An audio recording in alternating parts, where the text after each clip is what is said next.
Continuamos en la entrevista, estamos en vivo por la señal digital HD 3.1 y por el fanpage Vivo Pao TV. Los acompaña Alberto Pinillos en esta edición de hoy, viernes 14 de julio.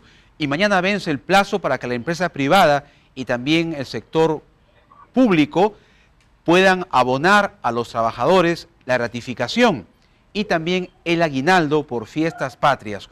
Un dinero que a todos nos cae muy bien y precisamente hemos invitado la tarde de hoy al economista docente en la Universidad Privada Antero Borrego, el profesor Luis Izquierdo, para que nos dé algunas orientaciones respecto a cómo invertir este dinero para después no estar lamentando que por qué no hicimos esta mejora o esta compra o esta inversión con ese dinero que nos cae como un adicional en fiestas patrias, como es la ratificación en la empresa privada y el aguinaldo en el sector público. Profesor Izquierdo, bienvenido a la entrevista. Buenas tardes.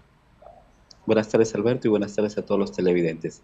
Sí, bueno, en realidad si pudiéramos colocarle un orden de prioridad, diríamos, primero paga tus deudas. Así es. Luego ahorra o invierte, ¿no? Y en realidad es eso, pues normalmente en la estacionalidad que existe en el año, los meses de mayor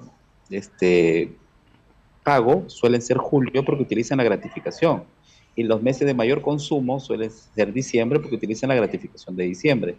Entonces, debemos seguir esa experiencia. Tratemos de pagar nuestras deudas, tratemos de hacer prepagos a las deudas que tengamos con tarjetas de crédito, por ejemplo, que son las que más cara o alta tasa de interés nos cobran. Y luego, si podemos pagar créditos de consumo o créditos personales que nos hayan dado. Entonces, el consejo sería, paga tus deudas porque generan intereses, ¿no? Y si puedes pagar, si te dices, oye, ¿qué deuda pago? Las que tengas con tarjetas. Si tienes deudas con tarjetas, porque tenemos el hábito de pagar consumos hasta de los alimentos mensuales, lo utilizamos con tarjeta y sacamos a 3, 6 meses, pues págalas esas con tu gratificación. Bien, porque eso es lo mejor que puedes hacer para irte ahorrando intereses y que veas que tu ingreso tiene un mejor efecto. De acuerdo. Ahora, para siempre con el afán de orientar y educar a nuestros televidentes e internautas, en el sector privado utilizamos la denominación de gratificación, en el sector público el aguinaldo. Coméntenos, profesor, para que el público conozca en qué se diferencia y cuáles son los montos que representan cada una de estas dos formas de dinero adicional que recibimos en julio.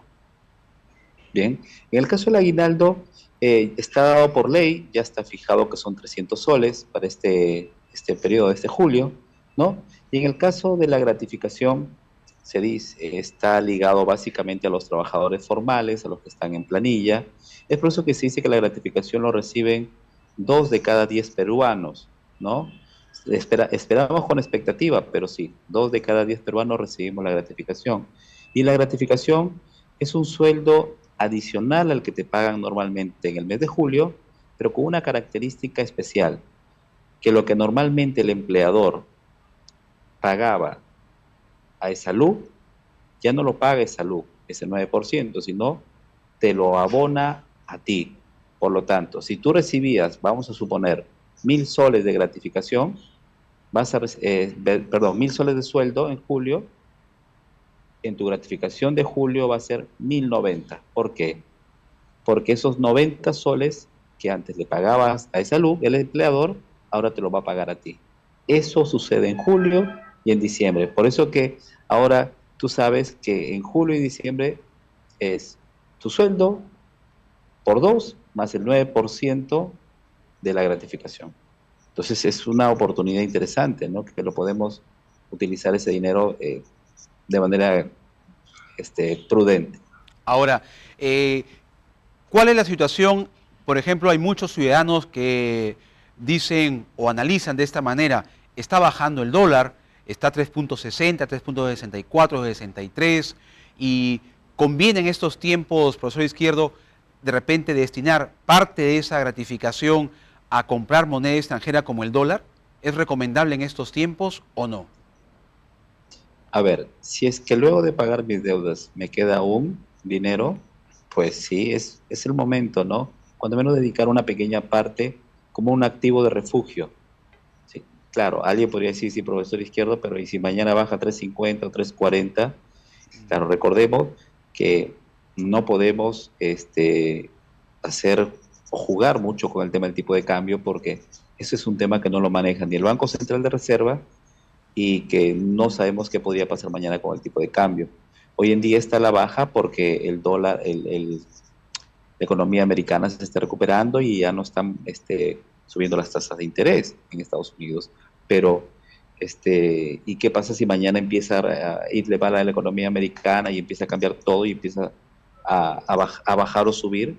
O sea, no hay nada fijo sobre el comportamiento del dólar. Pero si es para ahorrar, cuando menos destinen una pequeña parte, un 10%, y compren sus dólares, aprovechen que está a la baja, pero la prioridad es pagar deudas, porque el costo, hoy en día, el costo financiero de la deuda es más alto de lo que ganarías por ahorrar en dólares. Bien, finalmente, profesor Izquierdo, seguimos en esta situación de que somos una ciudad, una de las más caras del Perú, ¿verdad? Así es. Sí, pues, bueno, a pesar de que ya ha bajado el nivel de encarecimiento en cuanto al tema de la medición, pero seguimos siendo una ciudad cara. Y como le decía en la anterior oportunidad, es un tema de ir buscando que los gobiernos regionales, el gobierno municipal busque ir cerrando esos niveles de informalidad o ilegalidad hasta cierto punto en el proceso de intermediación de los negocios para ir tratando de bajarlos, ¿no? Porque hay negocios que se aprovechan, que están utilizando las crisis de precios altos pasadas y no lo bajan, pues. Y claro, no podemos controlarlo, pero entonces, si no le puedes decir baja tu precio, pero cumple con un mejor servicio, empieza a publicar o empieza a difundir que no que estás cumpliendo con los requisitos que la norma lo señala en cuanto a salubridad, en cuanto a requisitos sanitarios, y de esa manera lo vas a ir exigiendo al proveedor a que se vuelva más competitivo y probablemente bajo ese mecanismo empiecen a bajar sus precios. Profesor Izquierdo, retomamos entonces la entrevista. Usted comentaba de que va a depender mucho también de la decisión política de las autoridades locales para que los costos de algunos rubros disminuyan y no haya pues a veces abuso de parte de algunos sectores en incrementar los precios que perjudican a los consumidores, a los usuarios de ciertos servicios. Así es, mire, el tener un 9.75% de inflación acumulada en el último año, ¿no? Este, pues se refiere muchos factores especulativos también. Es cierto que ha habido procesos de crisis en los últimos meses, al inicio del año, ya sea por los huaicos o ya sea por la gripe aviar, pero ya es un tema más especulativo, se están aprovechando de ello los comerciantes. En realidad, lo que estoy diciendo no es que vayamos a controlar precios, porque eso no está permitido, tiene efectos negativos, pero sí lo que podemos hacer es buscar controlar sus estrategias especulativas. Oye, los grifos o las estaciones de servicio, hay algunas que cobran precios mucho más altos o tarifas más altas, y busquemos transparentar los mecanismos que tiene el gobierno, ¿no? En el cual tú puedes acceder a plataformas y ver cuáles son las estaciones de servicio más baratas. Y eso lo pueden hacer los gobiernos locales, difundir, oye, dices, la estación que está en tal lugar está más barato por esto, y empiezas a generar una mayor demanda en esa estación de servicio y por lo tanto las demás van a empezar a bajar su precio porque no las demandan. Entonces, ese mecanismo, ¿no? O los comerciantes también. Hay ciertos locales que también venden productos más baratos y otros más caros. Empezar a buscar mecanismos de difundir, generar aplicaciones en las cuales decir, mira, en el mercado Lermelín el precio del producto está así, en el mercado mayorista está así. Entonces empiezas tú a difundir y generar competencia. La única manera es generar competencia de tal manera que al ver que yo no vendo porque vendo más caro, voy a empezar a bajar mi precio.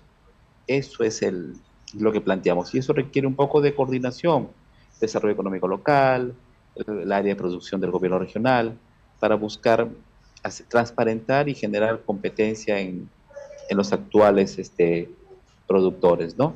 Porque no se explica por qué si Trujillo es una de las regiones más importantes en producción de pollo, porque todavía seguimos teniendo un pollo tan caro.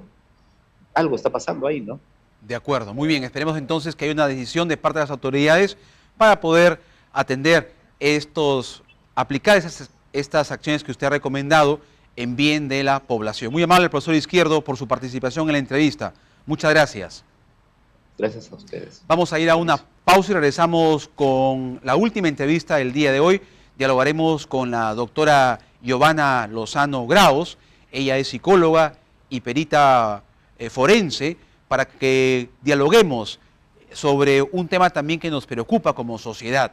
¿Qué es lo que está pasando en los colegios? La violencia sexual en los colegios a raíz de una denuncia que se ha hecho pública hace unas horas, el día de ayer, en Trujillo, de una supuesta violación. Se está investigando a una menor de edad por parte de un compañero en un colegio en el distrito de Laredo. Con esto regresamos tras la pausa aquí en la entrevista.